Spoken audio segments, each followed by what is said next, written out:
일주일 후에 이렇게 또 되면 점프 시간에 어디까지 진행했는지 생각이 날 수도 있고 안 날 수도 있고 그런데 또 정리를 한번 하면서 나가겠습니다. 네, 성서적 교회 지도. 성서의 교회 지도론을 우리 에베소에 나타난 교회론을 우리가 지금 연구하고 있습니다. 연구하고 있는데 에베소에서 나온 그 단어들, 그래서 에베소 1장부터 6장까지 그 모든 장이 다 교회를 얘기하고 있어요. 참 이거 에베소서가 이렇게 또 교회론에 있어서 굉장히 중요한 성경이다라고 이렇게 말씀을 드렸습니다.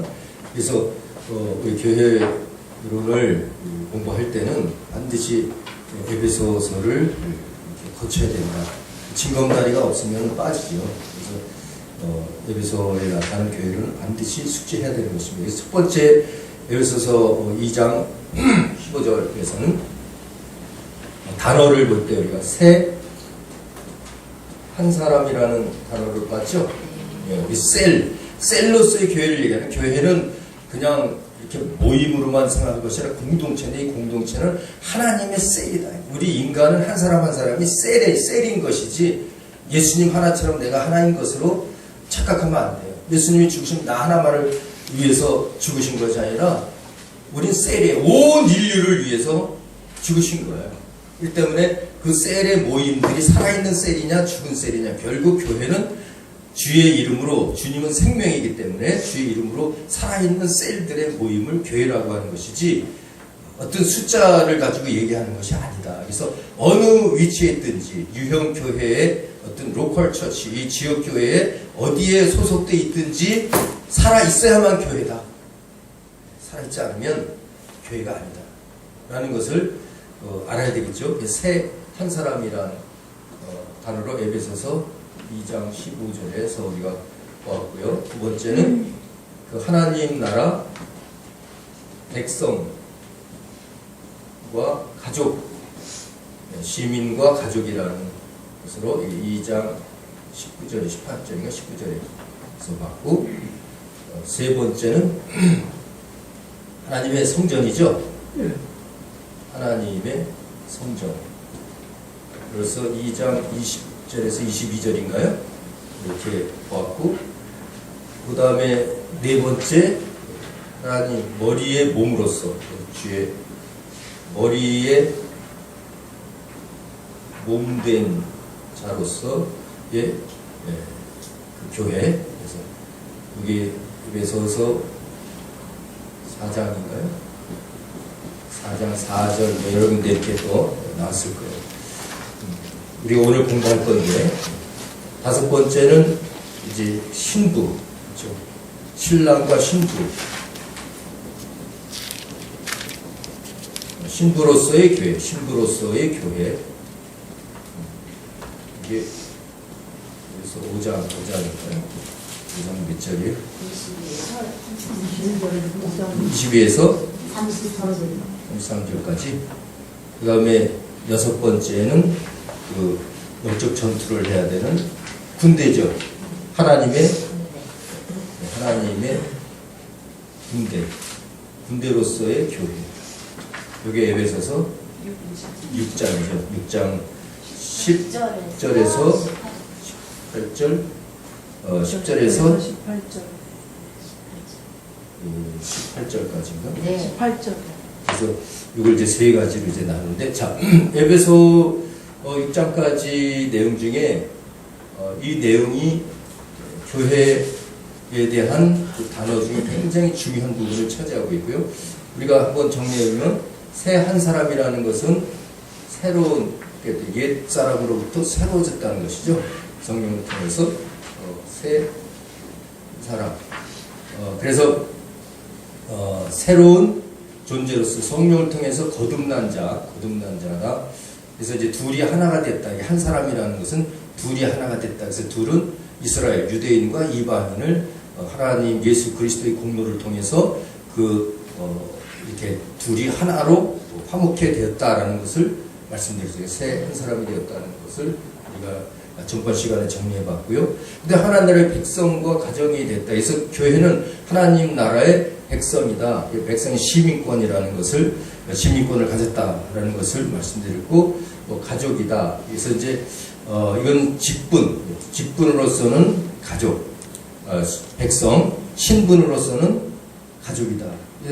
하나님 나라의 가족이 됐다. 이 가족은 상속권이 있다. 상속권. 하나님 나라를 상속받을 수 있는 권리까지 가진 거죠. 그래서 교회는 바로 이렇게 직분적으로는 백성의 역할, 하나님 나라 백성으로서 이 땅에 살아가는 것이고, 신분으로서는 하나님의 가족이다. 가족은 같이 밥을 먹고 마시는 것처럼 예수의 피와 살을 먹고 마신 자들의 모임이 되는 거죠.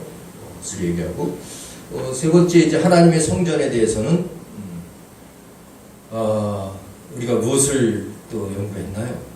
하나님의 성전은 하나의 건축에 해당하면서도 생물학적인 것을 은유로 해서 나타내고 있죠. 교회는 하나님의 성전이다. 그래서 살아있는 성전, 이런 어떤 유형의 이런 성전이 아니라 살아있는 성전을 얘기한다고 해서 예수 그리스도께서 모퉁이돌이 됐다. 그런 말씀 하셨죠. 모퉁이돌. 이 모퉁이돌은 기초석과 그렇죠. 머릿돌로. 그래서 기초석과 머릿돌을 우리가 또 구분해서 생각해 봤어요. 그래서 직분적으로는 기초석의 역할을 하고, 머릿돌이라는 것은 이제 신분으로서 우리는 예수 그리스도와 같은 그런 권세를 가졌다.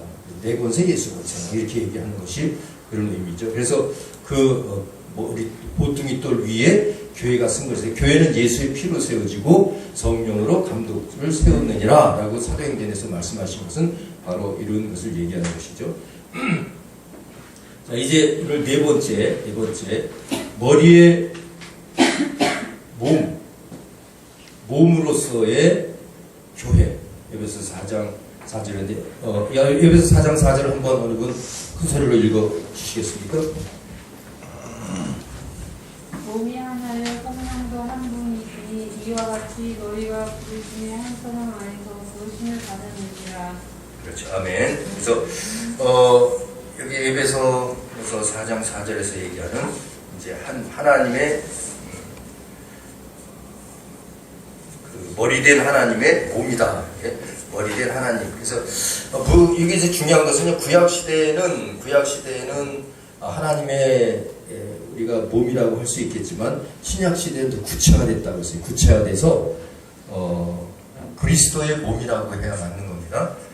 하나님의 몸이라는 것은 한민체 삼일체적인 걸 얘기하기 때문에 구약 시대에는 구체화되지 않기 때문에 하나님의 몸들이지만 신약 시대 여기 에베소서에서 얘기하는 것은 그리스도의 몸이라고 했죠. 그리스도의 머리 대신 하나님의 몸. 그래서 몸도 하나의 성령도 하나이니 결국 교회도 하나이다. 그래서 그리스도의 몸. 자, 우리 한번 읽어보겠습니다. 지금 몇 페이지? 41페이지를 하고 있습니다. 41페이지. 한번 읽어볼게요. 시작. 에베소서에 사용된 교회 은유 중에 대하여 가장 많이 나오고 중요한 자리를 차지하는 것은 그리스도의 몸 이미지다. 그것은 로마서 12장과 고린도전서 12장에서도 이미 언급된 은유이다.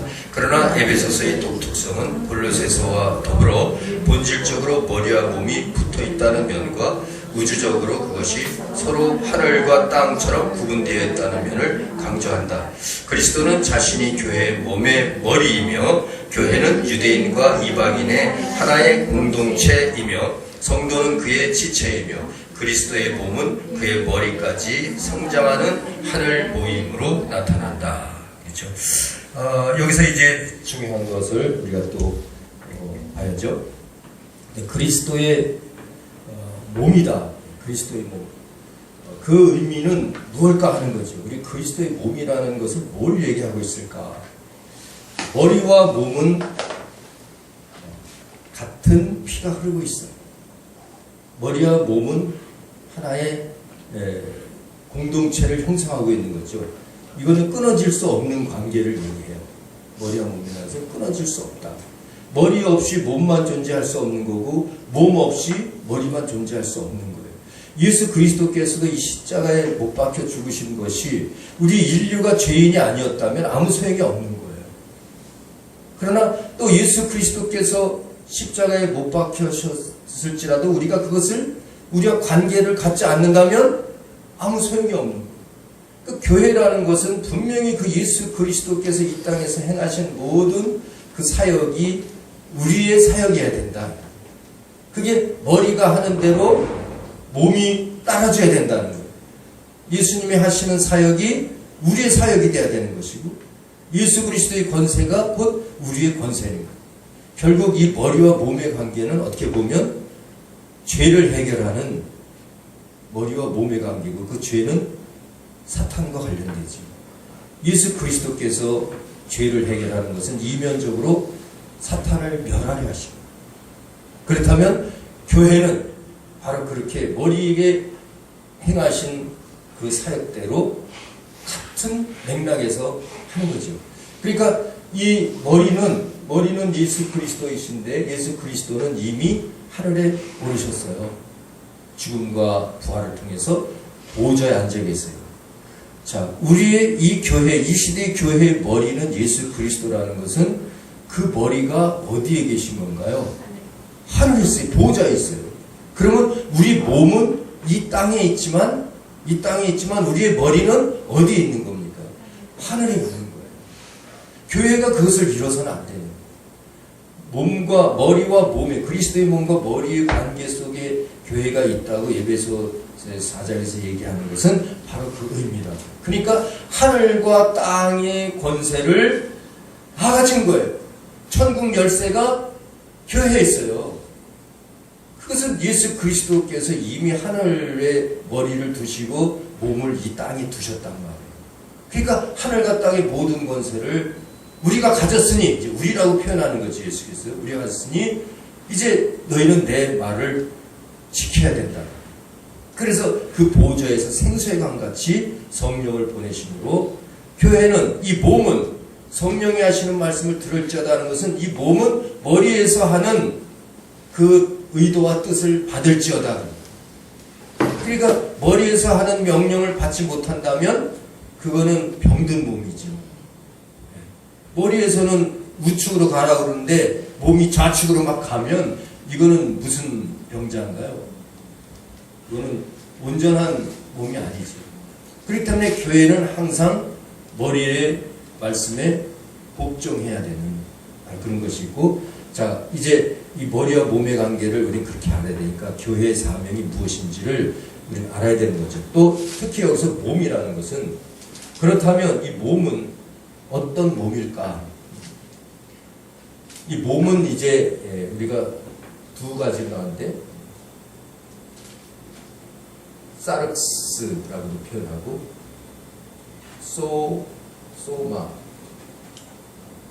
소마라고도 표현해요. 소마. 그래서 이 두 개의 단어를 씁니다. 좀 흐리죠 이게. 사르크스라는 건 사르크스. 이거는 우리 겉사람의 육체를 얘기해요. 겉사람의 육체. 이 소마라는 것은 이건 속사람의 몸이에요. 아니 뭐 속사람에 무슨 몸이 있나? 하나님의 형상을 속사람의 몸이에요. 그러니까 우리 겉사람을 통해서는 하나님의 형상을 찾기가 어려워요. 이 사르크스는 그래서 이 단어를 보면 우리가 부활을 한 후에 신령한 몸으로 된다고 그랬잖아요. 같은 몸이지만 신령한 몸, 예수 그리스도의 몸을 소마라고 써. 그러니까 이 머리의 몸과 이 육체, 이 몸은 머리의 살과 몸의 살은 같아야 되죠. 맞죠? 그러니까 예수 그리스도의 그 육체가 소마였기 때문에 교회의 몸은 소마를 얘기하는 거예요. 이 겉사람의 몸을 모인 것이 교회라고 그러지 않아요. 속사람의 마음의 몸이 모여야 됩니다. 속사람으로 이렇게 결탁된 공동체를 교회라는 것이지 겉사람에 모인 것을 교회라고 그러지 않아요. 분명히. 그렇다면 우리가 이 시대에 교회를 잘못 인식하는 그 육체적인 교회들이 많죠. 율법적인 교회. 영적인 교회는 그걸 알아요. 그래서 진정으로 그 안에 예수를 모신 진정한 사람들은 뭐 이 로컬 교회, 이 교회, 저 교회, 수원에 있는 교회, 인천에 있는 교회, 미국에 있는 교회일지라도 한 마음을 가져요. 이게 참 교회거든요. 뭐 하나야, 한 몸. 여기서 몸은요, 한 몸을 얘기하고 있어요. 한 몸. 머리와 몸은 한 몸이에요. 두 몸도 아니고 세 몸도 아니에요. 머리가 하나인데 무슨 두 몸이에요. 한 몸이거든요. 그 한 몸이라는 것은 그렇게 우리의 그 소마적인 몸을 얘기하는 거죠. 이 마음과 마음이 모여진 것을 교회라는 거예요. 그러니까 세상에서 지금 네 교회, 내 교회, 그리고 목사님들이나 성도님들이 그렇게 싸우고 있다는 것은 교인이 아니죠. 그거는 교회를 모르는 처사예요. 하나님을 모르는 거예요. 머리가 틀리다는 얘기예요. 그렇잖아요. 머리가 성령으로 하나, 교회가 한 교회, 믿음도 하나고 교회도 하나예요. 성령도 하나고, 성령 하나로 하나 된 진짜 교인은, 살아있는 교인은 이런 어떤 건물을 네 교회, 내 교회 안 찾아요. 하나님의 뜻 안에서 하나 된 게 교회라고. 우리 지금 여기에 모인 우리가 그 교회 아니겠어요? 어떤 교회에 있든지 우리는 주님의 마음으로 하나가 되어 있는 거예요. 이런 것을 교회라는 거지. 교회가 뭐 여기저기 무슨 네 교회, 내 교회, 중요한 교회, 중요하지 않은 교회, 1차 교회, 2차 교회, 그런 거 없어요. 그 교회에서 모르는 거죠. 교회는 한 몸이라는 거. 그리고 그 몸도 이런 사르스, 겉사람이 모인 교회가 아니고 속사람이 모인 거예요. 마음과 마음이 연결되어서 이 성전에서도 얘기한 것처럼, 하나님의 성전도 얘기한 것처럼 이 모퉁이 똘이 돼서, 그렇죠? 머릿돌로서 그 역할을 해서 모인 거거든요. 벽돌을 쌓아서 성전을 짓듯이 마음과 마음이 모여진 거거든요. 그래서 그것을 분명히 얘기해 주고 있어요. 우리 고린도전서인가요? 한번 보시면 우리 어디를 볼까요? 고린도전서 11장 39절 40절을 먼저 여러분이 읽어주시겠어요? 고린도전서 11장 39절 40절. 이 사르스와 소마에 대한 얘기예요. 없어서 못 읽겠네요. 고린도전서 11장 없어요. 11장이 없나요? 네. 몇 장이지 그러면? 고린도전서 12장 12절에 몸은 하나님의 지체가 있고 땅에 속한 사람과 새에 속한 사람,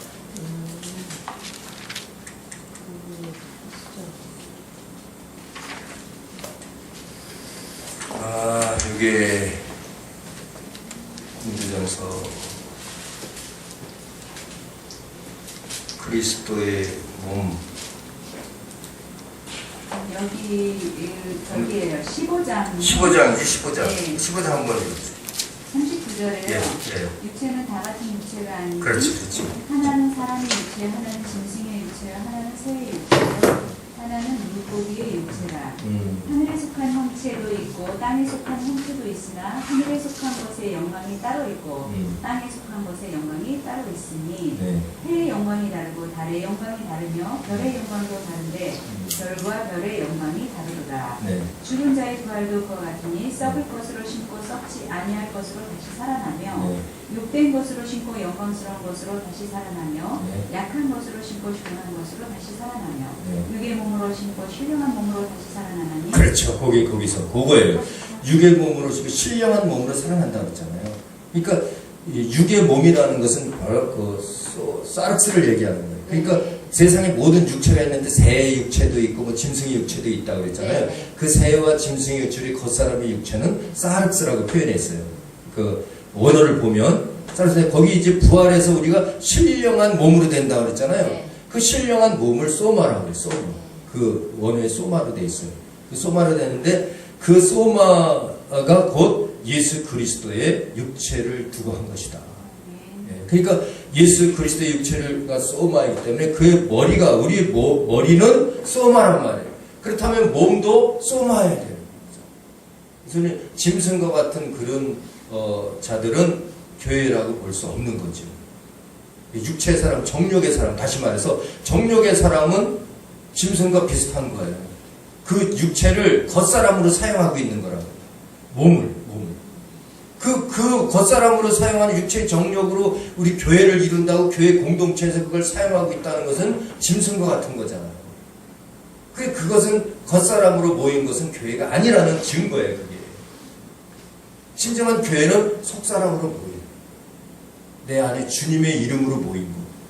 내 이름으로 모인 곳에, 두세 사람이 내 이름으로 모인 곳에 하나님과 함께 하시라 그랬죠? 머리가 되리라 그 뜻이죠.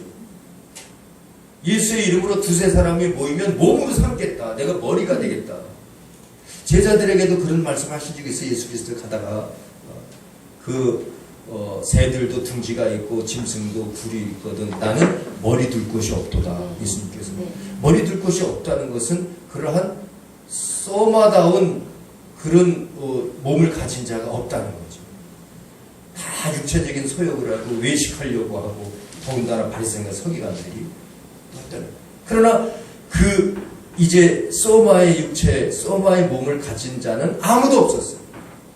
소마의 몸을 가진 걸 의인이라고 해요. 그러니까 의인은 없되 한 사람도 없다는 것은 모든 인간이 사락스의 육체로 살아가고 있다는 거죠. 그러나 예수 그리스도께서 십자가에 죽으시고 보좌에 오르셔서 머리가 되셨다는 것은 우리에게 성령을 보내주신 거예요. 예수의 영이 우리에게 임했어요. 그래서 내가 하나님의 몸 되는 것은 내가 되고 싶어서 된 게 아니라 주님께서 우리를 불러주시고 주님께서 우리에게 사명을 주신 거예요. 그러니까 그 보혜사 성령을 내가 받음으로 예수의 영이 내 안에 들어옴으로 우린 예수의 영에 지배받는 자가 됐다. 예수의 영에 지배받는다는 것은 곧 하나님 나라가 임한 것이고 성령으로 세상의 영을 따라 살던 나의 그 세상의 영들이 다 사라지고 하나님 나라가 임한 거죠. 성령으로 귀신을 내어 쫓는 것이면 하나님 나라가 너에게 임했느니라. 그 성령을 통해서 우리는 하나님의 소마의 역할을 하는 거예요. 그래서 우리 속사람은 이미 신령한 몸이 됐습니다. 할렐루야. 그게 새 사람이에요. 그 신령한 몸들의 공동체가 교회라는 거죠. 이것을 잃어버리는 순간에 교회의 모든 사명이나 교회의 정체성을 잃어버립니다. 이 시대 교회가 그걸 알고 있어야죠. 시대 교회가. 그래서 우리 마음과 마음이 진짜 주님과 하나 되어 있는 그런 교회가 되는 거죠.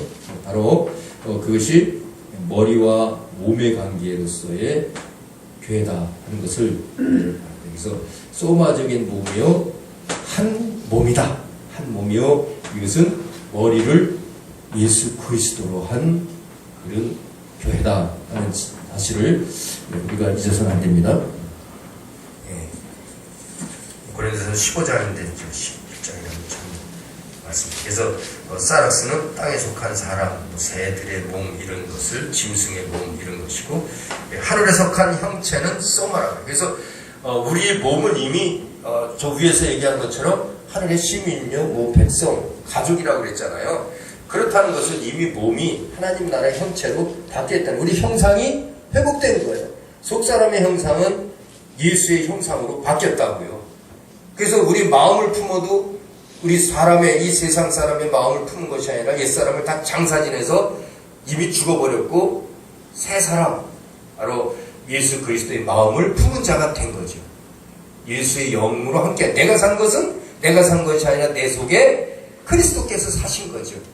이러한 자들의 모임이 곧 교회다. 그래서 어떤 이런 건물로다가 경계를 진 그것을 우상화해서는 안 됩니다. 우상해서는 안 돼요. 경계로 건물 진 걸 왜 그걸 교회라고 하냐. 그거 다 허물어버리라고 그랬는데. 근데 사정상 허물지 않고 있지만 우리 마음은 이미 다 허물어졌어야 됩니다. 교회 건물 찾아가서 교회 가는 거 아니에요. 그건 이미 허물어진 거고요. 그 안에 있는 성도들의 믿음이에요, 믿음. 그것이 온전해야 교회라는 거예요. 그래서 어떤 이 건물 안에 우리 두세 사람이 있다고 해봅시다. 두 사람이 한 마음 주님의 그 영으로 하나 되어 있으면 그게 교회인 거예요. 그 몸의 역할을 해야 된다고. 우리 분명히 예수 그리스도의 몸의 역할을 해야 된다는 것을 꼭 알고 있어야 됩니다. 우리 다른 말 들으면 안 돼요. 그래서 세상 사람들이 이렇다 저렇다 그 말 들으면 안 되죠. 우리 예수님 말씀을 듣는 거예요. 우리는 예수의 제자이지 어떤 공동체의 사람의 제자가 돼서는 안 되죠. 교회가 아니거든요. 우리 예수의 제자예요. 절대 사람의 제자가 돼서는 안 돼요. 오직 예수가 우리의 몸이다. 그래서 머리는 하나인 것이지 여러 사람이 우리는 다 셀이에요. 똑같은 셀인 것입니다. 그래서 각각의 은사를 하나님께 주셔서 그 은사를 통해서 하나님의 이제 높고 낮음도 없어요. 남자 여자도 없어요. 그래서 이 소마는 남자 여자 없습니다. 소마는 이게 생물학적인 그런 게 아니에요. 뭐 새나 짐승과 같은 생물학적인 와면 남자도 없고 여자도 없고 이것은 그래서 이 성령으로 하나가 되는 거죠. 하나가 되는 거죠. 이것이 온전한 교회다. 이것을 그 다음에 보면요, 머리 대신 예수 그리스도. 그래서 교회는 하늘에 있는 것이나 땅에 있는 것이 다 그리스도 안에서 통일되게 하려 합니다. 이런 예배에서 그런 소리가 나오잖아요. 통일되게 한다는 그 자체가 이미 머리와 몸이 하나이기 때문에 예수님께서 온 우주를 통치하죠. 그렇다면 우리가 교회라면 교회도 우주를 어떻게 해야 돼요? 통치하는 거예요. 이 땅에서 풀면 하늘에서도 풀리는 거죠. 내 몸이 일하면 머리가 시킨 대로 하면 그 머리의 뜻이 이루어진다는 뜻이에요. 하늘에서 뜻이 이루어진 것처럼 이 땅에서 이루어진다는 건 머리가 생각한 대로 이 땅에서 할 수 있다. 그것이 천국 열쇠라는 거예요. 그게 교회에만 준 거예요. 하나님의 몸만 할 수 있어요. 할렐루야. 소마만 할 수 있다고요. 육체적인 정력을 가지고는 아무도 그걸 못해요. 귀신을 쫓고 병 고치고 별일 다 했어도 안 되죠. 바로 하나님의 몸된 자라는 걸 우리가 알 때 참 교회의 역할을 감당할 수 있는 겁니다. 자, 그리고 이 통일성도 거기서 나오는 거고요. 우리 이 교회는 이 땅에 소재지를 두고 있지만 하늘에 속한 신령한 모임이다 라는 것을 우리는 알 수 있어야 됩니다. 그래서 교회를 거짓 교훈과 분열로서 보존하기 위해서는, 거짓 교훈과 분열로부터 보존시키기 위해서는 머리와 몸이 사랑과 진리의 관계로 연결되어 있어야 한다. 굉장히 중요한 부분이고, 또 다른 한편으로 교회의 몸은 이렇게 머리와 몸의 관계를, 예수 그리스도의 몸과 머리와 우리 몸이라는 관계를 가지면서 소마적인 그러한 몸의 공동체라는 것을 잊어서는 안 된다. 그리고 그것은 한 몸이다. 한 몸이다. 하나. 그러니까 교회는 너 나가 없습니다. 그래서 우리라는 단어를 써요. 우리. 주기도문을 할 때도 하늘에 계신 나의 하나님 그렇게 안 했죠. 하늘에 계신 우리 아버지요. 이게 우리란다. 아무 데서나 주기도문을 하는 건 아니에요. 우리 공동체에서 이 주기도문도 사실 예수님께서 제자들에게 가르쳐 준 거예요. 믿지 않는 자들에게 가르쳐 준 것이 아니라, 믿지 않는 자들은 기도 그렇게 할 수가 없거든요. 믿는 자들에게 가르쳐 준 거예요. 제자들에게. 그러니까 우리가 주기도문 한다는 것은요, 주기도문 한다는 것은 중언부언 하는 것이 아니라 그 몸된 자로서 머리가 명령하신 것처럼 그렇게 우리가 살아야 된다는 거죠. 살아야 된다. 중요한 부분을 말씀드렸습니다. 바울도 또한 그렇게 신자 상호 간의 연합성을 얘기하고 있는 거예요. 몸이 하나이기 때문에 하나가 돼야 된다. 서로서로 하나가 되지 않는 이유는 뭘까요? 하나가 되지 않는 이유가 있다면, 성령 안에서 하나가 아니기 때문에. 예, 성령 안에 있지 않다. 그것도 맞고요. 우리가 교회는 하나가 되지 않는다는 이유는 머리의 생각이 똑같이 전달되지 않았다는 거죠. 그렇죠. 머리의 생각이 오른팔은 왼쪽으로 가라는 걸 알았는데 왼팔은 왼쪽으로 가는 걸 모른다면 이건 자꾸 오른쪽으로 가려고, 그러니까 막 이렇게 끼어질 거 아니에요. 그러니까 영적인 환자처럼 되는. 또 아예 무감각한 것도 있죠. 무감각한 거. 머리의 명령을 감각을 못해. 교회가 아니니까. 그러니까 하나님의 계획대로 하지 못하는 거예요. 하나님은 저 일을 하려고 그러는데 나는 이 일을 하겠다고 계속 나가는 거죠. 이것은 그의 몸이 아니라는 거예요. 그래서 그런 얘기다. 예수님은 문둥병자 고치고 막 그런 게 그 사륵스 고쳐주려고 하는 게 아니에요, 사실은. 그 사륵스 몸 고치움, 중요한 건 그런 것을 통해서 소마의 몸을 고쳐주고 싶은 거예요. 굉장히 중요한 것입니다. 표죠. 그까지 겉사람의 것 어차피 다 죽을 건데, 언젠가 썩을 건데, 그거 잠깐 좀 사는 것이 뭐 대단하다고 그러냐. 영원히 살 수 있는 내 소마가 그렇게 문둥병에서 나야 되잖아요. 영적인 문둥병에서. 그러니까 예수 그리스도에서 오병이의 이적을 나타냈을지라도, 아니 이 겉사람이 먹을 5,000명 먹고 남은 그것 좀 배고프다고 먹여주려고 그거 했을까요? 아니거든. 오병이의 이적을 계속 내면서 살아야 되나요? 아니거든. 진짜 영원히 죽지 아니할 떡이 있다는 거예요. 그 떡은 광야에서 하나님이 하늘에서 내린 떡도 있다는 게 만나. 농사 짓지 않아도 주는 만나를 먹었어도 그의 겉사람은 죽었다. 그러나 영원히 죽지 않는 떡이 있으니 생명의 떡. 내 피와 살을 먹고 마시는 자가 영생을 얻는다. 그것은 내적인 떡을 얘기하는 거야. 이것처럼 우리는 이 교회에 대한 의미를 깨닫고 있어야 되는 거지. 내적인 의미에서 알아야 된다. 그래서 교회가 서로 마음이 안 통하고 일치가 되지 않는다는 것은 분명히 거기에 하나님 예수의 머리의 뜻과 일치되지 않은 사람이 있기 때문이다. 그건 분열될 수밖에 없어요. 요즘 교회가 막 나눠지고 분열하고 싸우는 거는 그 뜻이 맞지 않기 때문에. 그래서 육체적인 겉살, 정욕, 나의 교만과 나의 뜻대로 해주는 사람이 있는가 하면 하나님의 뜻대로 내가 죽어도 하나님의 뜻, 죽으나 살아나는 주님의 것이라고 주님의 뜻대로 행하는 자들의 모임이 그 안에 섞여 있기 때문이다. 그러니까 한 교회가 몇 명 안 되더라도 참 후련 일체가 돼서 주님의 뜻대로 가면 그것이 참교회인 거예요. 그 참교회. 그런 교회를 이루어가야 된다. 우리는 교회 지도사들이 돼야 되잖아요, 여러분. 그런 교회를 만들어야 돼요. 그것은 하나의 셀이 살아있어야 된다는 얘기예요. 그래서 살아있지 못한 셀은 자꾸 가르치고 지키게 해서 그것을 깨닫게 해줘야 되죠. 전 성도가 그렇게 돼야 올바른 교회예요. 전 성도는 하나님을 알게 해야 되겠죠. 전 성도가 하나님을 알게 해야 돼요. 그래야 그 머리 뜻대로 할 수 있기 때문이다. 그 다음에 이제 5번째로 가서 그리스도의 신부. 이 그리스도의 신부라는 것은 그리스도 몸과 머리와는 조금 이제 차이가 있어요. 머리와 몸과는 조금 차이가 있어요. 그래서 이 네 번째 얘기한 머리와 몸, 신랑과 신부도 에베소서 5장 2절을 보면 그 신랑이 머리의 역할을 하고 신부가 몸의 역할을 한다고 했지만 이 차이가 있다고요. 차이가 뭐냐면 여기 신랑과 신부는 이거는 역할을 얘기해요. 역할. 머리와 몸은 이거는 존재론적인 이제 신분에 대한 것이. 그래서 피와 살이 같다. 머리의 명령을 받아야 된다지만 이 신랑과 신부는 신랑의 명령을 받아야 된다. 그 의미가 아니라고. 이게 굉장히 중요한 거예요.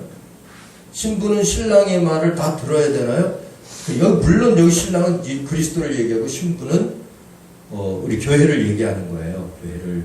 그렇지만 머리와 몸으로서 얘기한 에베소 4장 4절에서의 의미는 존재론적인 신분으로서 그렇게 명령을 받아야 된다는 뜻이지만 에베소 5장 22절 23절에서 얘기하는 신랑과 신부의 관계는 그런 관계가 아니라 역할의 관계다. 이 역할은 한마디로 사랑이에요. 사랑. 머리는 몸을 사랑하는 거지 명령을 해서 막 통치하는 게 아니라 또 몸도 머리를 사랑해야 되는 거예요. 그래서 이 역할에는 사랑과 희생이라는 것이 들어가는 거죠. 진짜 이 희생이라는 것은 은혜를 줄 수 있는 거거든요. 내가 상대방을 위해서 희생할 때 상대방에게 은혜가 돼요. 근데 그 희생의 가장 큰 사랑, 가장 큰 게 사랑인데 내가 희생하는 가장 큰 것은 사랑인데 그 사랑 중에서도 가장 큰 것은 내 이웃을 위해요. 그러니까 남편은 아내, 아내는 남편. 이게 가장 가까운 이웃이에요. 이웃을 위해 내 목숨을 버려주는 것보다 더 큰 사랑은 없다. 그죠?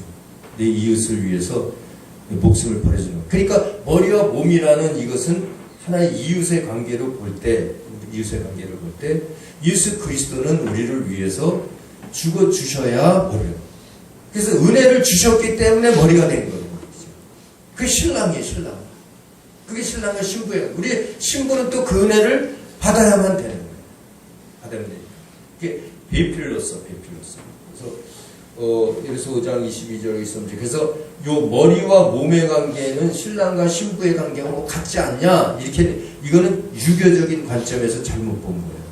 우리나라 유교 보면은 남존 여비 사상도 있고 또 그런 게 있기 때문에 남편의 종인 것처럼 얘기하고 있잖아요. 여자가 그게 아니고 그래서 여자들은 학교도 옛날에 잘 안 보내고 그렇죠. 그 말도 안 되는 거지. 이게 동일한 게 그것은 겉사람의 것을 흉내냈을 뿐이란 말이에요. 남자들이 좀 힘이 세고 막 이러니까 힘 약한 자를 멸시했던 거죠. 이게 그러니까 이것은 하나님의 뜻에 맞지 않는 거예요. 오히려 하나님은 연약한 자를 써요. 요즘에 여자들을 약한 여자들을 더 하나님이 쓰시는 것 같아요. 그러다 보니까 남자보다 힘이 더 세졌어요. 박사님은 어떻든 남녀 구분이 없단 말이에요. 이 소마는 남녀 구분이 없어요. 그러나 이 역할만으로 볼 때 신랑과 신부라는 것은 그렇게 서로 희생하고 사랑하는 관계라는 얘기죠. 그 역할이 되어야만 그러니까 교회는 예수의 신부로서의 역할을 충분히 해야 된다. 그 신부의 역할 중에 중요한 역할이 뭔지 아세요? 신부의 역할. 그 창세기에도 그 단어가 나오는데 배필이라는 단어를 써요. 배필. 배필 돕는 자죠. 그러니까 예수께서 이 땅에서 이루고 명령한 것을 우리는 몸된 자로서 도와야 되는 거예요. 그를 사랑하는 자로서 도와야 돼요. 그러니까 교회에서 하는 모든 역할은 예수님을 사랑하기 때문에 하는 거지 내 의로 해서는 안 된다. 내가 어떤 가식으로 외식으로 법이 정해졌기 때문에 하는 게 아니라고요. 바리새인 그건 외식이에요. 바리새인처럼 누가 정해놓고 해라 그래서 하는 것이 아니라 주님을 사랑하기 때문에 내 스스로 하는 거예요. 셀 스스로. 그것이 교회가 다 그런 마음을 갖고 공동체가 그 마음으로 나가야 된다는 거죠. 이게 신부의 역할이에요. 가장 중요한 신부의 역할. 그래서 이 배필의 역할을 해야 된다. 그래서 그 아담이 하와를 보고 그렇게 얘기했잖아요. 우리 셀 할 때 제일 첫 시간에 그거 했잖아요. 아담과 구약에서의 셀의 모형을 얘기할 때 아담과 하와 그래서 그 갈비뼈로다가 하와를 지어놓고 이 내 뼈 중에 뼈, 내 살 중에 살이라고. 그 예수님이 교회를 보고 그렇게 얘기하는 거예요. 저는 내 살 중에 내 피 중에 피라고 그러는 거예요. 왜? 교회는 예수의 피와 살을 먹고 마신 자들이 교회니까. 예수의 머리에 피가 몸에 흘러야 되니까. 네 번째로 볼 때. 그러니까 우린 신부라고. 신부와 신랑은 피가 교류가 돼야 신랑 신부예요. 호적에만 올려놓고 같이 살지 않았습니다. 그래서 신랑 신부예요. 호적에 안 올렸어도 같이 살면 신랑 신부의 사실은 생명이 피가 통했기 때문에. 그것처럼 예수 그리스도 우리 물세례 안 받았다고 해서 교회가 아닌 건 아니라고요. 성령으로 세례 받았으면 되는 거예요. 통한 거예요. 예수의 피와 살을 통한 거예요. 영을 통해서 영적인 피가 흘렀다고요. 새롭게 거듭난 물과 성령으로 거듭난 거죠. 그러니까 그렇게 배필로서라는 것은 그러한 예수께서 우리와 이렇게 통하는 것처럼 배필로 주님의 남은 고난을 내 육체에 채우노라. 이 교회는 그러니까 이 바울이 고백한 거잖아요. 바울이 예수 그리스도의 남은 고난을 교회를 위하여 내 육체에 채우노라. 교회를 위해서 하나님의 몸을 위해서 신부처럼 그게 신부의 배필의 역할이에요. 배필의 역할. 진짜 남편을 위해서 힘쓰게 쓰고 오실 때까지 그릇도 청소도 아이들도 이렇게 영혼을 돌보는 걸 아이들 돌본다는 거예요. 또 그릇 부신다니까 집에서만 그릇이 아니라 사람들의 마음을 깨끗하게 해주고 말씀을 가르치고 이런 것들을 얘기하는 거예요. 그렇게 하면서 주님 재림할 때까지 그 가정을 이 땅에서 주님이 원하시는 것을 해드려야 되잖아요. 주님이 오셨을 때 왔는데 집도 깨끗하고 음식 장만도 해놓고 아이들도 잘 키워놓고 맡겨놓은 아이도 잘 키워놓고 그리고서 신랑이 딱 직장에서 왔을 때 기분이 좋아야지. 이놈의 여자가 그냥 술이나 먹고 막 그러면 안 돼가지고 그렇게 하면 이거 어떻게 할 거야 이거 엄벌에 처한다고 그러니까 엄벌에. 그러니까 대필로서 역할을 잘해야 된대. 그런데 그렇게 하고 싶은데 못하는 사람이 너무 많다는 거죠. 근데 그것은 할 수 없는 상황이라는 거예요. 맛있게.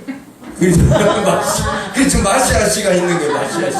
그래서 이제 이 하나님의 군대가 나오는 건데 그 마귀를 마시아씨라고 하잖아요. 사탄을 사시라고도 그러고. 그러니까 그 악한 영에 의해서 그렇게 될 수가. 그렇다면 그 악한 영을 이길 수 있는 방법이 하나밖에 없어요. 그렇죠. 그러니까 이 배필의 역할은요, 영적 배필을 역할을 누가 하냐면요, 이건 성령으로 하는 거예요. 성령으로만. 그래서 이 성령을 어머니의 마음이라고도 표현해도 성령은 사랑이잖아요. 예수 그리스도의 사랑. 그 성령으로 주님의 일하는 거예요. 성령으로 기도하고 성령으로 배필의 역할을 하는 거예요. 하나님 일하는 거예요. 성령이 임해야 권능을 받고 예루살렘과 온 유다 사마리아 땅끝으로 예수의 증인이 된다. 남편의 증인이 된다고요. 이게 신부의 역할이에요. 그러니까 우리가 영적인 이 소마를 가진 자라는 걸 알았다면 이 소마는 바로 성령이 역할하는 몸을 얘기하는 거예요. 성령이 움직일 수 없는 몸은 소마가 아니에요. 사르스지. 그 세상의 영도 갖고 노는 몸. 세상 귀신이 갖고 노는 몸은 사르스예요. 그 짐승도 갖고 놀고요. 왜 혼을 갖고 노는 거니까. 혼을. 영이 없는 혼을 갖고 노니까 인간도 영적인 면을 완전히 부실되고 영이 죽어 있으면 다 마귀의 자녀라는 거예요. 귀신이 갖고 노는 거예요. 거기에 끌려다닐 수밖에 없어요. 나는 안 그런다? 안 그럴 사람 하나도 없다고 성경에. 만약에 내가 안 그렇다면 하나님을 죄인으로 이끌어내는 거예요. 하나님을 멸시하는 거예요. 우리는 고백할수록 우린 죄인이에요. 죄인. 성령을 통해서 예수의 공로를 통해서 의롭다함 받은 거지. 신랑에 의해서 내가 신부가 된 거지. 아니 신부가 신랑 없이 신부 될 수 있는 사람 손 들어보세요. 없잖아요. 신랑 없이 어떻게 신부가 돼요. 신부는 신랑이 있어야만 신부 되는 거예요. 마시 신부는 될 수 있을지 몰라도 우리는 하나님 신부가 예수의 신부가 될 수 없다는 말이에요. 그것은 성령을 통해서만 이루어진다. 그 배필. 그래서 육체의 소욕은 사망을 갈 수밖에 없어요. 그 예수의 일을 할 수 없다는 거예요. 예수를 도울 수 없어요. 내 신랑을 도울 수 없어요. 내 신랑을 도우려면 성령을 보내서. 나는 이 성령의 마음을 표적을 인간의 마음이 진짜의 성령의 마음의 표적을 우리나라 고전에 의해서 표현한다면 고전에서 표현한다면 이 베필로스의 고전을 표현한다면 이거 저는 춘향이를 예를 들어요. 이도령과 춘향. 술집 춘향이 말고 이도령과 춘향이고 술집에 춘향 이름도 있다면서요. 성춘향. 이도령 춘향이에요. 진짜 그 암행어사 앞에서 올 때까지. 근데 암행어사인지 뭔지는 모르는 거야. 단지 믿음으로 기다리는 거야. 사랑하는 마음 하나 가지고. 근데 이 이도령이 진짜 암행어사가 됐잖아요. 됐는데 올 때 보니까 거지 옷을 입고 거지 옷을. 그래서 완전히 과거에 타락해갖고 실족된 사람의 모습으로 가고 일부러 밥도 안 먹고 막 와서 그 장모님 집에 와서 춘향의 어머님 집에 와서 이도령이 왔으니까 장원급제가 갖고 올 줄 알았는데 거지가 돼가지고 와가지고 밥 좀 달라고 이게 찬밥 주니까 막 휘몰아쳐서 막 먹고 거지처럼 막 먹는 거야 이렇게 어이할거 그리고 막 춘향이가 내 딸이 저렇게 기다리고 있는데 거지가 돼서 왔으니 이게 어이할거. 근데 춘향이는 이 사또가 막 이렇게 숙청을 들라고 해도 마시아 씨가 숙청 들라고 해도 안 돼. 돈의 명예의 권력에 빠지지 않잖아요. 빠지지 않고 진짜 예수의 말씀만 잡고 있는 그런 표적을 보이잖아요. 그 이도령을 기다. 우리가 예수의 재림할 예수를 바라보고 그렇게 성령의 마음을 가진, 이 성령의 마음은 춘향의 마음 수억만 배의 마음이에요. 그러니까 나의 달려갈 길과 주 예수께 받은 사명 그 은혜의 복음 증거한 일을 마치라면 나의 생명을 조금 더 귀한 것으로 여기지 아니하노라.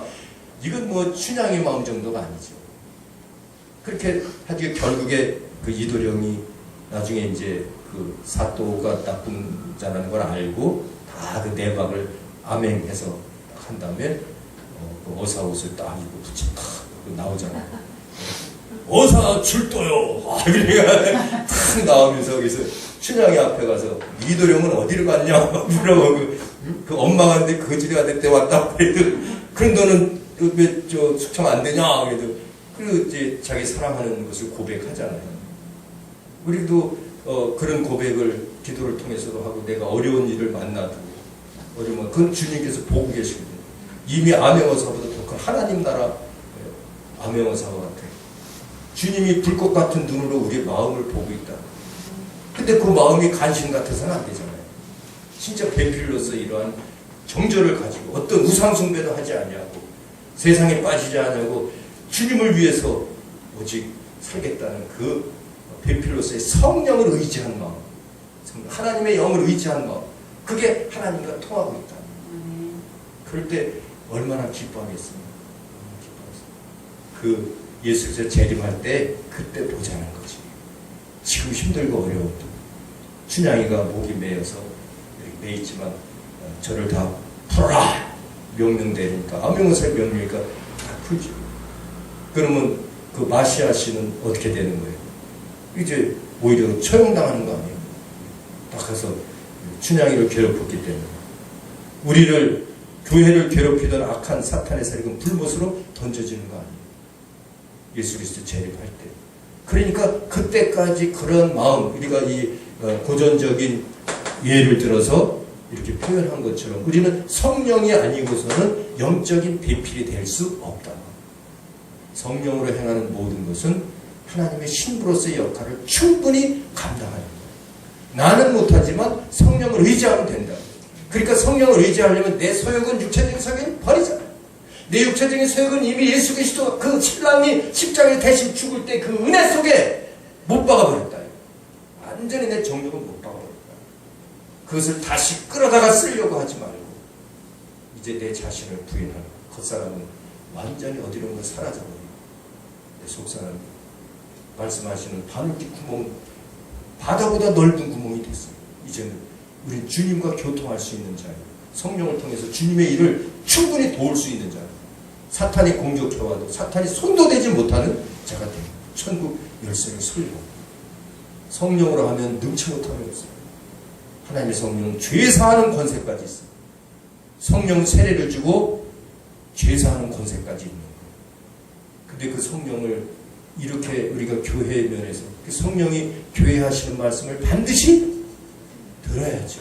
신부는 성령이 하시는 말씀을 반드시 들어야 신랑의 뜻대로 할 수 있는 거예요.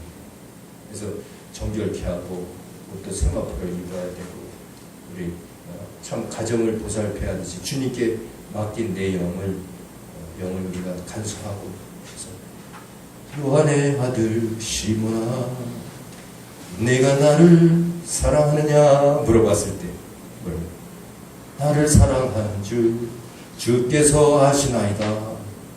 내게 오는 많은 양떼 내게 맡겨둘 테니 사랑하는 내 친구여 많은 양떼를 부탁한다. 그게 배필의 그 양떼를 부탁하고 한 신랑의 말씀을 마음에 받고 교회는 그렇게 그 교회 베드로가 그 교회의 첫 번째 주자 아니에요. 목사로 따지자면 수제자니까 베드로에게 그렇게 했던 것은 이제 내 양을 먹이라 어린 양을 먹이라 양을 치라 그 다음에 양을 먹이라 그 사랑의 고백 속에 그 신랑이 자식 맡겨놓고 간 이 영혼들을 살리는 일에 충성을 하는 거죠. 이게 우리 교회거든요. 다른 데 자꾸 빠지고 다른 데 이렇게 미혹되면 안 돼요. 늘 성령으로 깨어있어요. 이것이 신랑과 신부여서 머리와 몸의 관계와의 차이를 말씀드렸어요. 머리와 몸은 이건 통치관계란 말이에요. 그래서 우리는 예수의 명령대로 살아야 되는 것이고 몸이기 때문에 이 기능. 그러나 역할을 볼 때는 우리는 분명히 신부의 교회는 신부의 역할이에요. 사랑의 관계예요. 주님을 사랑하고 이웃을 내 몸처럼 사랑하는 거죠. 주님께서는 우리를 위해서 십자가에 죽어주셨고 그 사랑보다 더 큰 사랑은 없느니라. 그래서 신랑과 신부의 사랑보다 더 큰 사랑은 없어요. 여러분과 저의 영원한 신랑은 예수 그리스도예요. 그러면 아니 내 남편은 어떻게 하고요? 그건 이 세상에 있을 때 그건 이 세상에 있을 때 육체적으로 이것을 경험하라고 표적을 준 거예요. 신랑과 신부의 관계를 어떻게 잘 꾸려나가나 한번 보려고. 그냥 표적일 뿐이에요.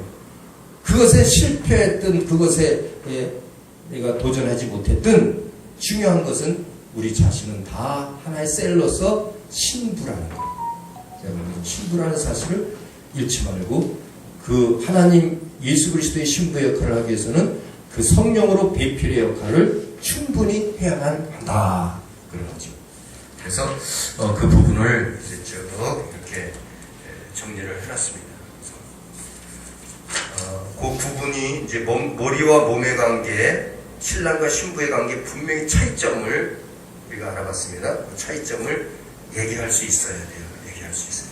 같은 얘기가 아니라는 거죠. 자, 그 다음에 마지막으로 이제 6번째 하나님의 군대입니다.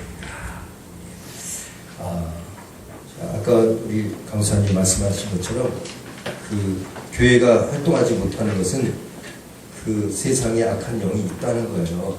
그래서 그 악한 영을 어떻게 우리가 대적하느냐가 중요한 거죠. 신부를 공격하는 영이 있어요.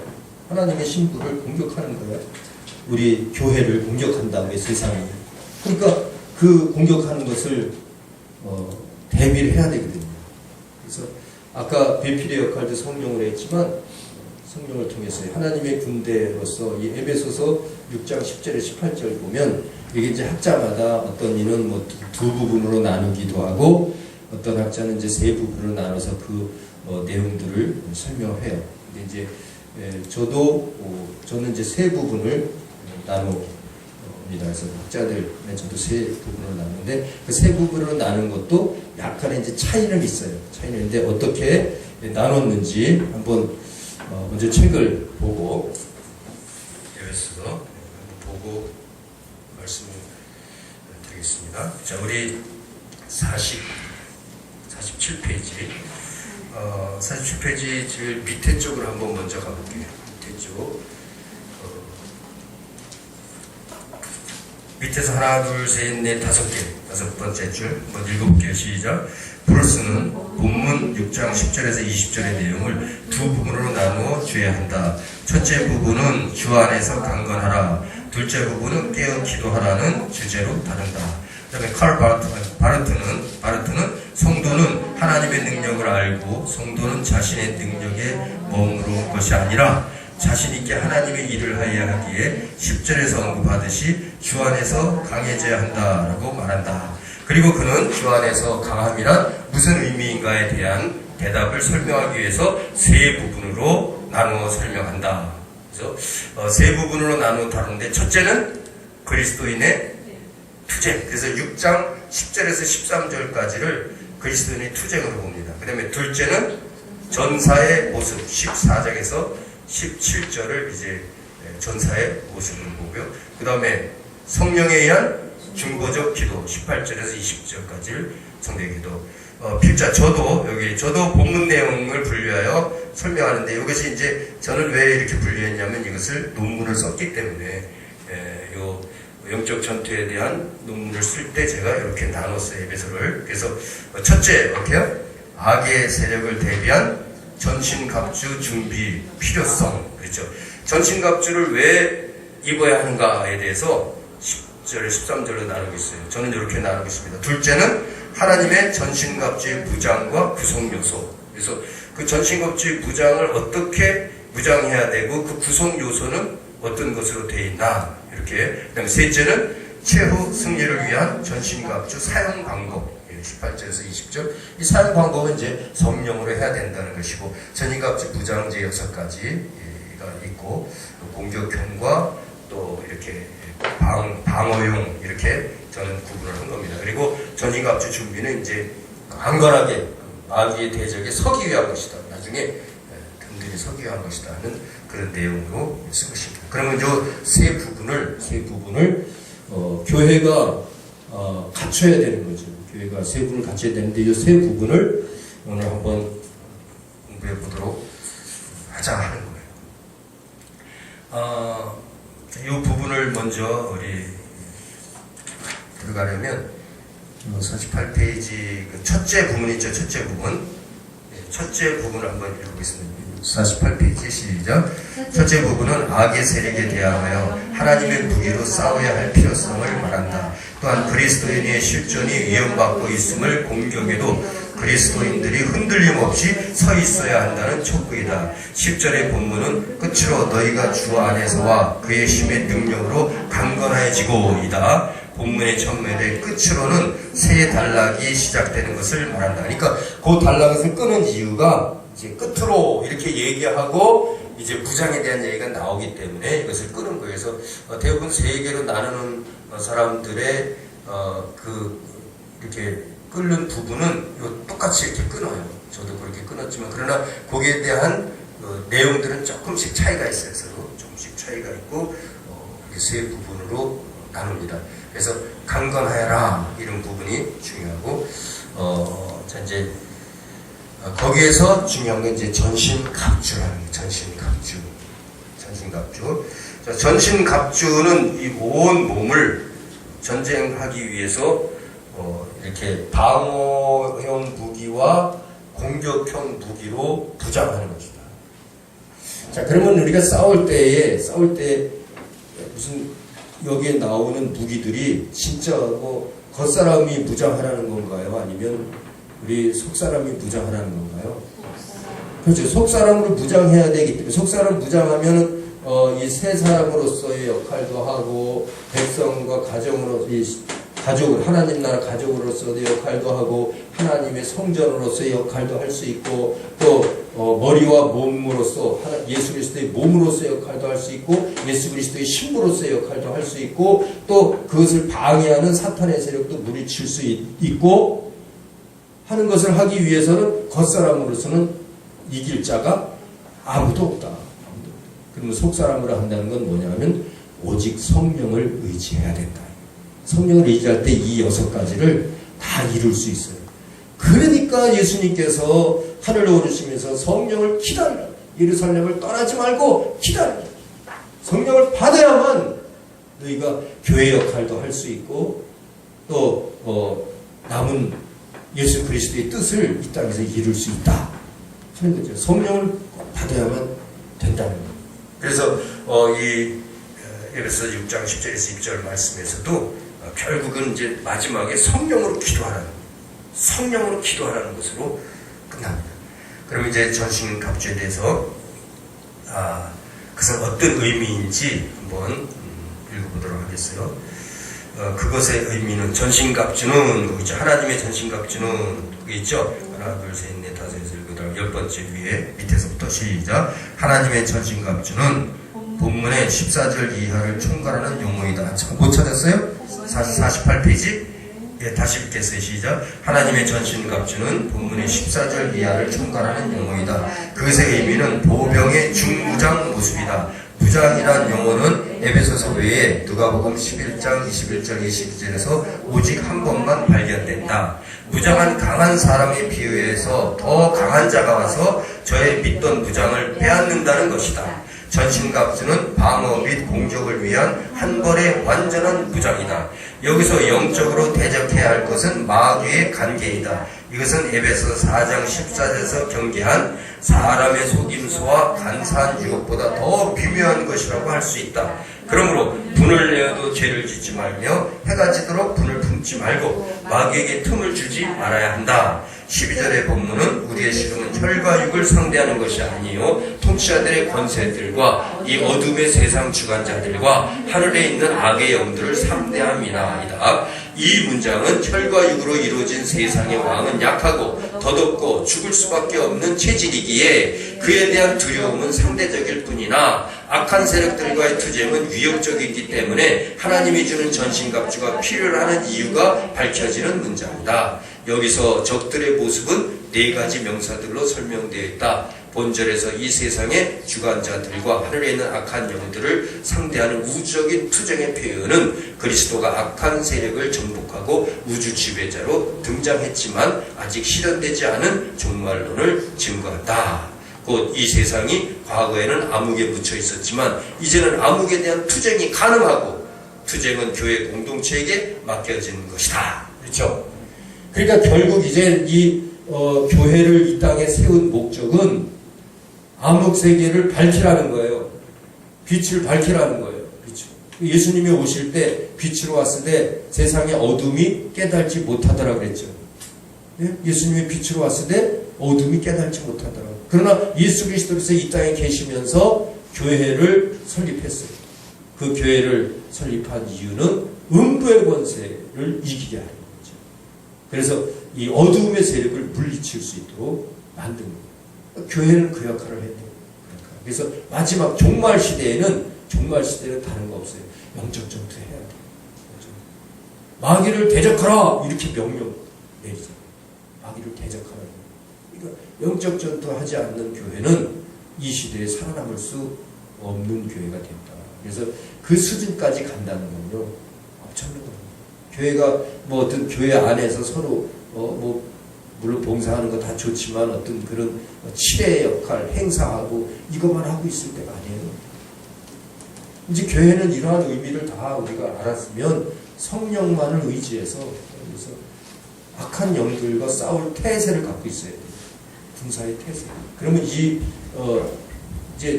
14절 이하에서 보면 이제 무장을 하잖아요. 무장을 하는데 그 무장에 제일 처음에 뭐를 신나요? 제일 처음에 진리 허리띠 보자고요. 뭐가 있나? 진리의 허리띠. 그 다음에 의의 흉배. 이게 뭐 호심경이라고 또 선정이 나왔더라고. 그다음 세 번째는 그렇죠. 평안의 복음의 신. 신발이라고 표시. 그 다음에 네 번째 믿음의 방패. 그렇죠. 믿음의 방패. 모든 악한 일이. 그 다음에 다섯 번째 구원의 투구와 그렇죠. 구원의 투구. 네, 여섯 번째 성령이 네, 그래서 이제 뭐 모든 불을 소멸하는 그런 것도 있죠. 그는 이제 방법을 얘기하는 거지. 무장하는 것은 이렇게 6개. 그래서 마지막에 이 성령의 기도가 이제 마지막에 나오는데 이것은 그 다음 장에 이어지는 거고 사실 이제 이 6가지인데 이 세 가지는 이거는 이제 have 여기가 가지고 있어야 된다 이렇게 표현하고요. 세 가지는 take 취하라 그렇게 이게 take 취하 이거 가져라 이렇게 나와요. 그건 뭐냐 하면 우리 전쟁할 때 진리할 때 예수님의 평안의 복음은 항상 지니고 있는 거예요. 그래서 쉴 때도 이렇게 전쟁하다가 군인들이 쉬잖아요. 쉴 때 뭐 놓나요? 이거 헬멧 그렇죠?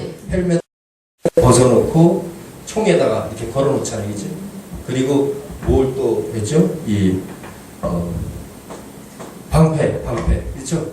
방패도 놓아야지. 방패 들고선 쉬지 않잖아요. 놓고. 근데 쉴 때도 있는 것은 신발은 신고 있어야 되고, 네, 그렇죠?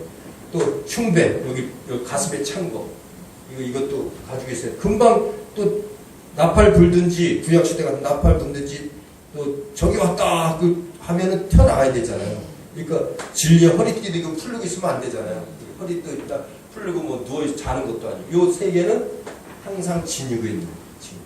그러니까 이게 우리가 따지면요, 사실 요거는 이제 우리가 절대 말씀 사랑, 은혜, 보혈의 은혜,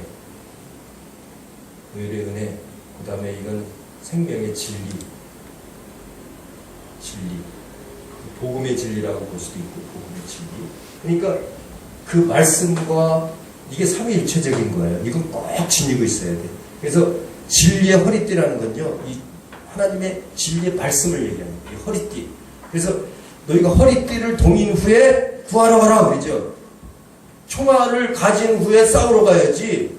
말씀에 총알도 없이 싸우러 가면 필요 없어요. 그러니까 물에 빠진 자가 있으면 허리띠를 동이고 가서 건지라는 것처럼 우리가 영적으로 그 영혼을 구하려면 무엇으로 구하는 거예요? 말씀으로.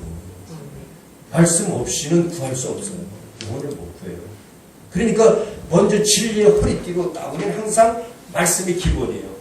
말씀을 딱 무장하고 있어요. 교회가 말씀이 없으면 교회 아니에요. 말씀을 가르치지 않으면 교회가 아니에요.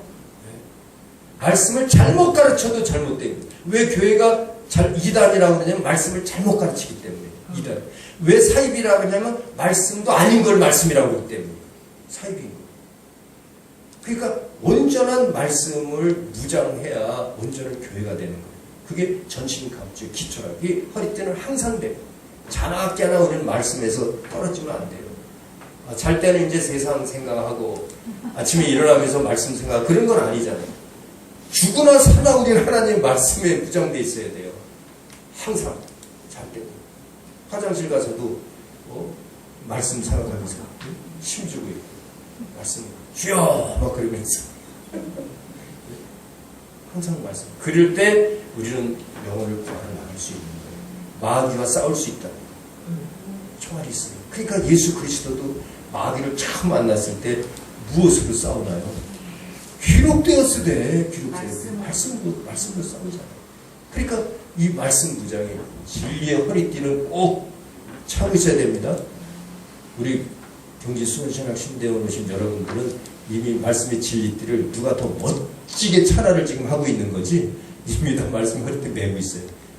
진짜 그 멋진 진리의 허리띠를 더 강하게 매려는 거지.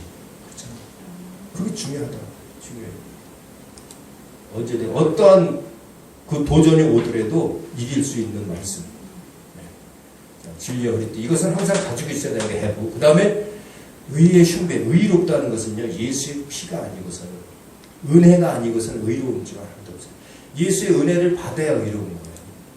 예수 은혜 빼놓고 의로운 사람 손들어보세요. 하나도 없어요. 우리가 의롭게 된 거는 예수의 은혜 때문이에요. 예수께서 피 흘렸기 때문이라고요. 예수께서 피 흘리지 않았으면 내가 아무리 의로운 것도 의롭지 않다는 거예요. 의가 아니라는 거예요. 의롭게 하는 사람도 없어요. 의의 흉배라는 것은 항상 예수의 보혈의 은혜를 내가 생각하고 있어야 의의 흉배. 그것은 사탄이 달겨들지 못해요. 사탄이 벌써 먹으려고 그럴 때 의의 흉배를 딱 하면서 탁 안 맞죠. 못 들어오죠. 총알이 와서 못 들어온다고 여기 딱 흉배를 갖고 있으면 딱 방어가 되잖아요. 의의 흉배니까. 이걸 그리고 도전도 못하고 도전을 못해 의의 흉배를 딱 가지고 있으면 그건 왜? 예수가 우리 죄를 위해서 피 흘렸느니라. 이 권세가 우리 속에 있는 거예요. 의의 흉배예요.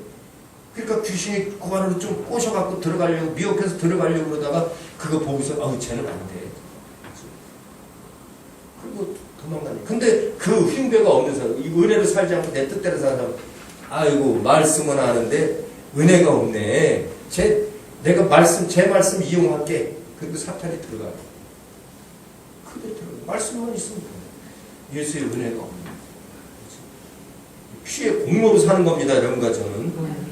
예수의 피 공로로 사는 거예요. 내 힘으로 사는 게 아니거든요.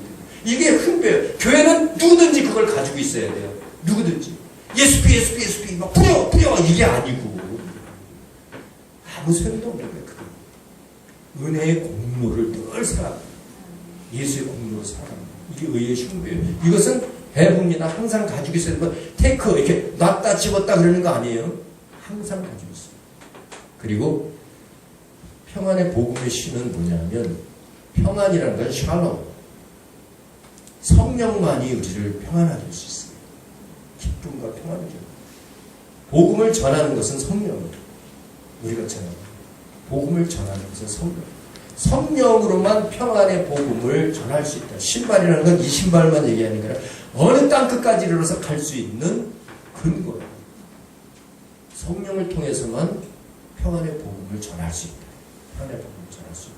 그래서 그 평안의 복음, 마귀에게 눌린 자, 귀신에게 눌린 자, 우울증 걸린 자, 또 하나님의 말씀에서 멀어진 자들, 이런 자들을 그 살릴 수 있는 능력은 내 안에 성령으로 하시는 거예요. 성령. 그게 예수님께서 신랑이 부탁한 거예요. 애들 잘 보라고. 애들 잘 보라고. 부탁했잖아요. 그 베필로스의 역할 성령으로 하는 거잖아요. 이게 성령. 그것이 바로 평안의 복음의 신을 심었다. 평안의 복음의 신을 심었다. 그래서 성령으로만 전도하는 겁니다. 사람을 전도할 수 없어요. 그 영혼을 살리려는 그 전도하는 성령으로 무장되어 있잖아요. 근데 육체의 정력을 가지고 있으면 평안할 사람 하나도 없어요. 솔직해서 내 육체를 생각하고 육체가 잘 되려고 해서 평안하지 않아요. 매일 근심 걱정이고. 그러나 이거 버리면 자유한 거예요. 진리를 알지 진리가 너희를 자유케 해. 진리의 영을 받아야 되거든요. 바로 요 말씀입니다. 이거 물과 피와 성령이에요. 물과 피와 성령. 삼위일체 하나님의 그 근거를 우리는 항상 가지고 있어요. 내 안에 주님이 항상 있어야 된다. 예수 그리스도 자체가 사실은 내 안에 그 주님의 이름이 우리 무기의 아주 기본이에요. 기본. 이거는 항상 놓으면 안 되는 거죠. 항상 내 안에 가지고 있어요. 가지고 있어요. 입고 있든지 가지고 있든지. 네. 자, 그리고 나면 이제 이것은 이 세계를 가지고 있으면 사탄이 손을 대지 못하는 거예요. 손을 못하는데 그 다음에 이제 일을 해야 되잖아요. 일을 해야 돼요. 일을 하려면 믿음의 방패라는 것은 생명을 유지시키는 거예요. 믿음의 방패.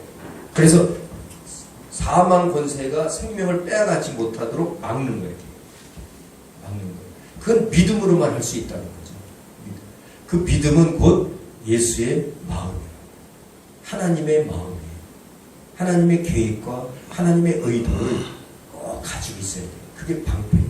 그러니까 사탄이 벌써 그 하나님이 원하지 않는 거야. 사탄아 물러가라. 이렇게 할 거 아니에요. 그 하나님이 원하는 건데 그거 받아야 될 거 아니에요. 그 생명은 하나님을 받아들이면 생명이 있는 거고요. 하나님도 멀어지면 죽는 거예요. 사망이에요. 사탄을 받아들이면 사망이고요. 사탄을 멀리하면 생명이에요. 예수 그리스도에서.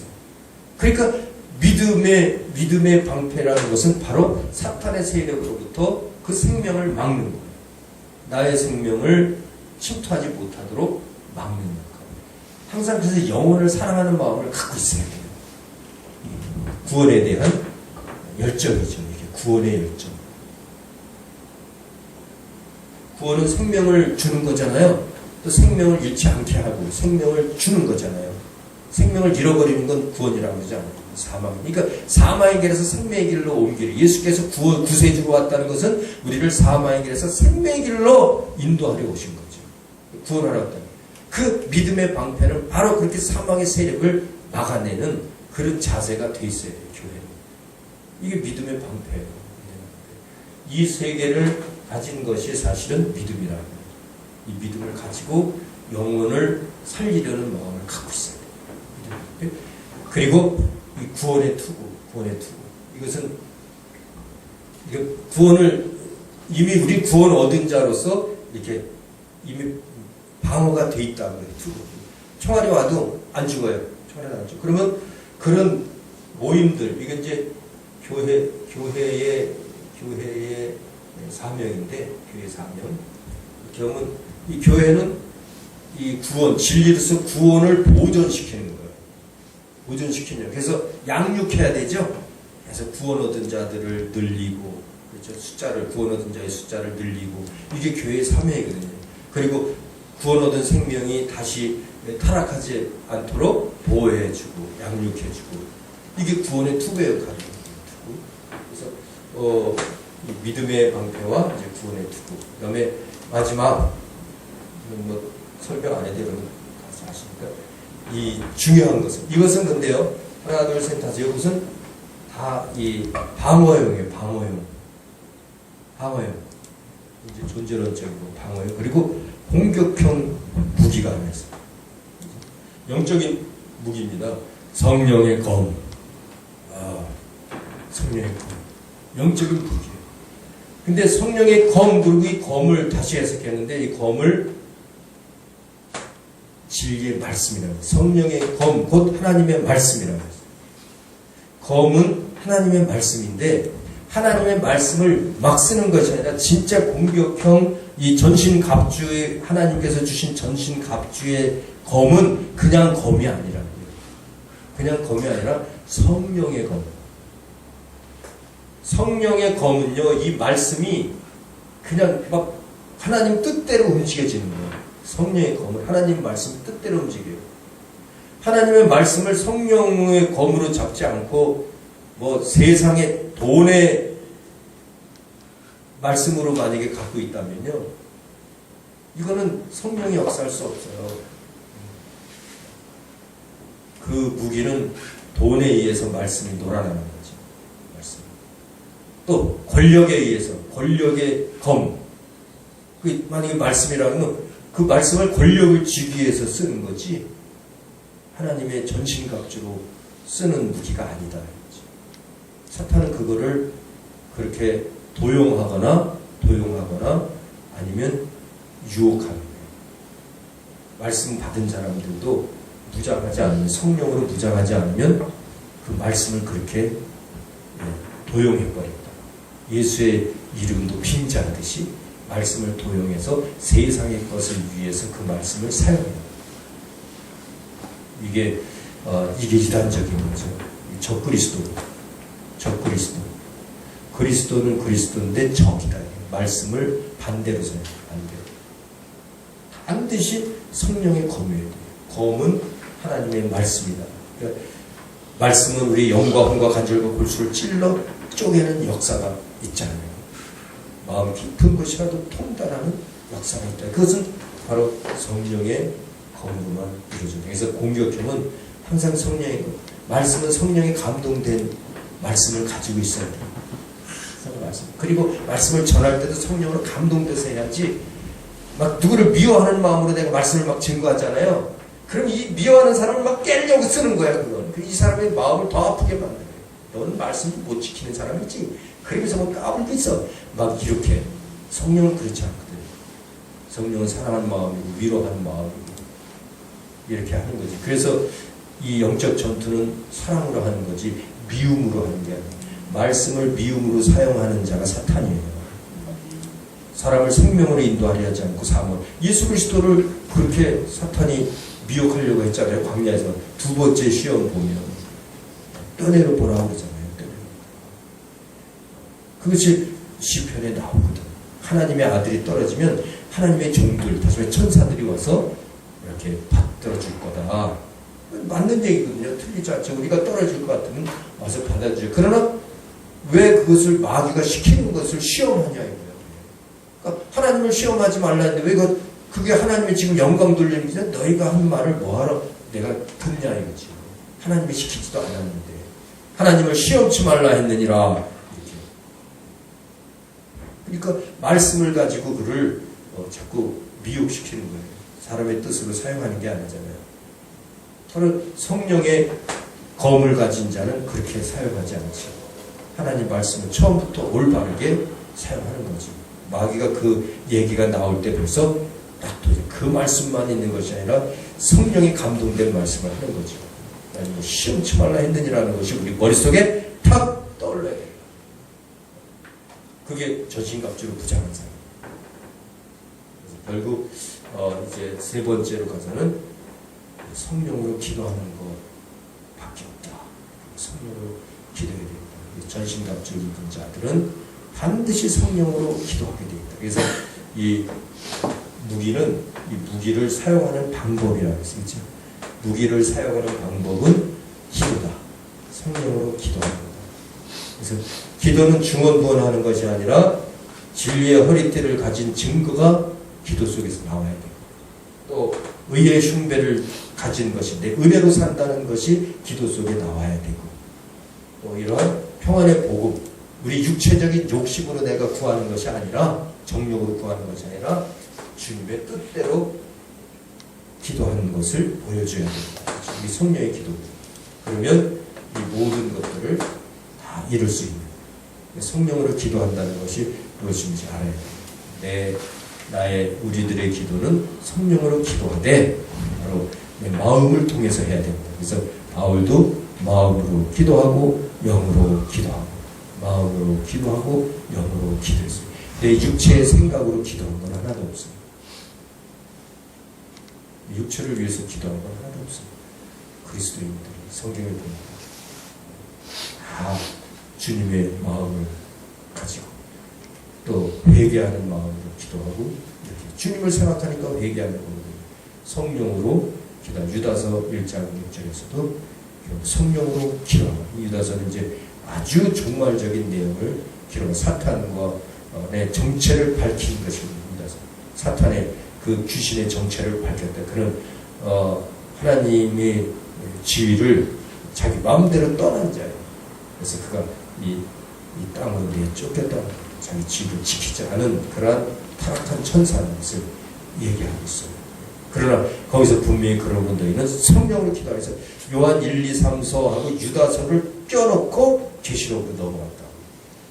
그래서 유다서 1장 6절에서 분명히 성령으로 기도하라고 했어요. 그것은 종말 시대에 반드시 필요한 거니까. 그래서 예수님께서 예루살렘을 떠나지 말고 내가 보내실 성령을 기다려라 하는 것처럼 중요한 것이 이 시대 종말에서는 성령으로 기도하라는 거예요. 성령으로 기도하는 것은 이제 아시겠죠? 주기도문도 주님께서 가르쳐주고 그렇게 살라는 거예요. 이렇게 살라는 거예요. 이제는 전쟁하면서 살라는 거예요. 그 기도. 전쟁하면서 영적 전투하면서 구하고 찾고 두드리면서 하나님의 뜻을 이루어 나가는 거예요. 이게 이제 하나님의 군대로서의 교회다. 하나님의 군대로서의 교회. 교회가 이 역할을 해줘야 됩니다. 이 역할을 해줘야 돼요. 물론 뭐 촛불 집회, 태극기 집회도 중요하지만 그 목적이 어디에 있는지 알고 해야지. 그것이 영적 전투를 위한 것이면 좋지만 영적 전투를 위한 것이 아니라면 세상에 어떤 뭐 당을 짓거나 어떤 인간의 목표를 물론 하나님을 위한 거지만 그것이 목표가 돼 있다면 또 다른 참 교회의 배방이 되는 역할을 한다면 그러한 것들은 자제해야 해요. 하나님의 교회를 더 결속시키고 온전한 진리로 나갈 수 있다. 영적 전투를 해야 된다는 표현에 있어서는 하는데 그러나 그 표현 방법이 성령으로 기도해야 된다. 성령, 몸으로 막 뛰는 것이 아니라 성령으로 기도해야 된다. 성령으로 기도하는 것은 여기서는 이 영적 전투는요 사실 사랑을 하는 사랑, 진리, 사랑과 진리로 하는 게 영적 전투지 힘으로 막 하는 게 아니라 겉사람이 막 힘으로 이러면서 하는 게 아니라니까요. 우리의 싸움은 혈육의 싸움이 아니라고 했어요. 막 욕해가면서 그렇게 하는 게 아니에요. 정서와 권세 하나님의 악한 영들과의 성령의 기도를 통해서 분명히 에베소 6장에서 얘기하고 있어요. 영적 전투의 방법, 이 무기를 사용하는 방법, 성령으로 기도하는 거라고 그랬어요. 육체로 뛰는 게 아니라 성령으로 기도하는 거예요. 그리고 성령의 역사를 통해서 하나님이 움직일 자들을 움직이는 적소의 사람을 배치시키는 이도 성령이에요. 이 사람은 저 총을 잘 쏘고 이 사람은 칼을 잘 쓰는데 총은 못 쏘는 거예요. 근데 이게 사람이 막 하면요 칼 쓰는 사람이 자기 총을 쏘겠다고 그러고 칼을 못 쓰는 사람이 또 칼 쓰겠다고 그러고 그렇게 되면은 망하는 거예요. 그 하나님께서 적세에서 꼭 필요한 자를 쓰는 거예요. 요셉이 필요할 땐 요셉, 모세가 필요할 땐 모세, 에스더가 필요할 땐 에스더 다 하나님이 쓰시는 거예요. 그 필요한. 그럼 그 필요할 때 적재 하나님께 쓰시는 자들을 그렇게 쓰는 거예요. 내가 그 일을 하겠다고 능력도 없으면서. 그거는 아니라는 거죠. 그러니까 성령으로 기도하면 그것이 이루어지는 거예요. 성령께서는 그거 다 알고 계세요. 하나님의 마음속 깊은 것이라고 다 통달하시는 성령이고요. 성령을 통해서 우리 사랑을 본다고 우리 마음속에. 그러니까 성령으로 해야 사랑으로 이기는. 사랑이 가장 센 거. 우리 영적 전투는 사랑을 하는 겁니다. 힘으로 하는 게 아니라 사랑으로 하는 거예요. 자, 그러는 사이에 오늘 예배소에 통한 교회에 대해서 이렇게 예배소는 참 이렇게 교회를 순서적으로 이렇게 풀어주고 있어요. 이건 저는 참 이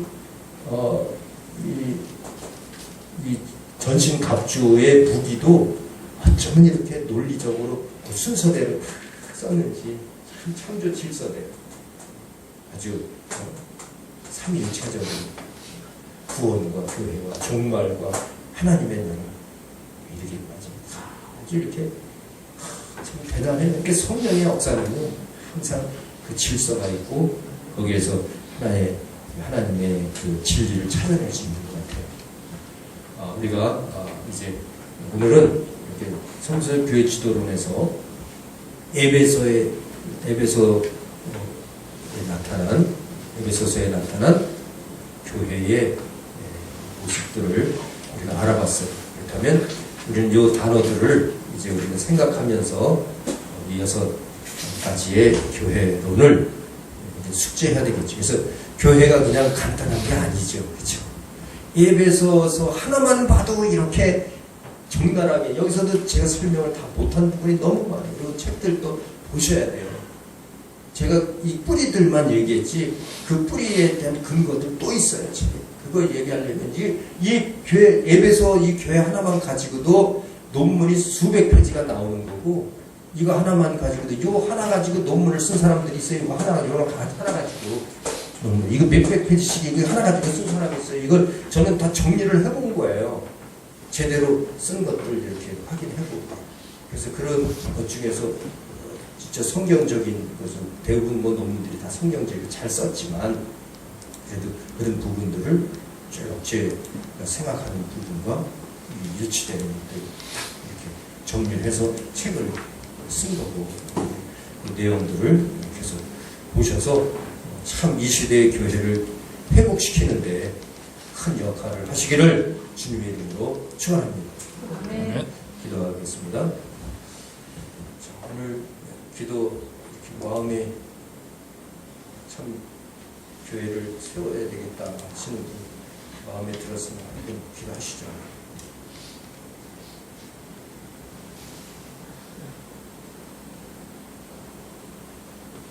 고맙고 감사하신 아버지 하나님.